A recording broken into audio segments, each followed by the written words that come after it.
اگلی کال دیجیے. رضوان بات کر رہا ہوں سویڈن سے. عبدالحبیب بھائی کی خدمت میں دلوں کی راحت پروگرام میں عرض ہے کہ ماشاءاللہ آپ کا سلسلہ جو ہے وہ رازوں کی سرزمین بہت ہی پیارا اور خوبصورت سلسلہ ہے. الحمدللہ اس کو دلوں کی راحت جب آن ایئر نہیں ہوتا تو پھر وہ سلسلہ اس ٹائم میں دیکھتے ہیں. تو سب سے پہلے تو آپ کا بہت شکریہ, اتنا پیارا سلسلہ آپ لے کر آئے ہیں, وہاں پہ اتنی زیارات ہیں.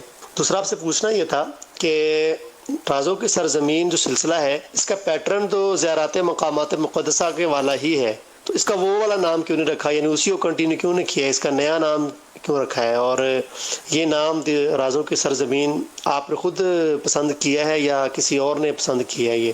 اس کے علاوہ دعا فرمائیں. الحمدللہ آپ سے مدینہ شریف میں بھی ملاقات کا شرف ملا ہے, مکہ شریف میں بھی, بغداد, نجف, کربلا میں بھی آپ سے ملاقات کی سعادت ملی ہے. دعا فرمائیں کہ اللہ پاک ان سب مقدس مقامات پر دوبارہ سے آپ سے ملاقات کا شرف عطا فرمائے مجھے, اور مصر میں بھی آپ کے ساتھ سفر کی سعادت عطا فرمائے. جزاک اللہ خیرہ. بہت شکریہ آپ کی کال کا.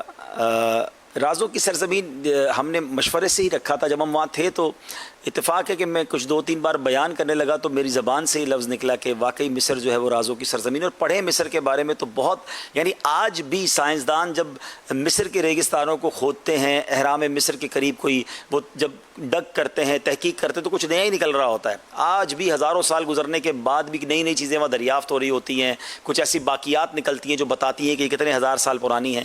تو بہت ساری یوں سمجھیے کہ وہاں پر واقعات ہی ایسے ہیں, ہزاروں سال پرانی ہسٹری ہے. حضرت یوسف علیہ السلام, حضرت موسیٰ علیہ السلام, انبیاء کی سرزمین ہے, واقعی رازوں کی سرزمین ہے. تو یہ نام یوں پھر اچھا لگا کہ اس کو رکھ لیا جائے.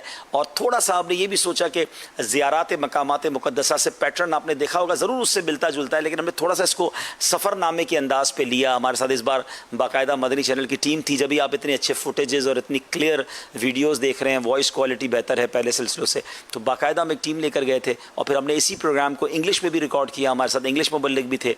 تو دیکھیں اب اس ٹاپک کو لے کے کب تک اور کہاں تک جاتے ہیں انشاءاللہ. جزاک اللہ, بہت شکریہ آپ کی حوصلہ افزائی کا, بہت شکریہ.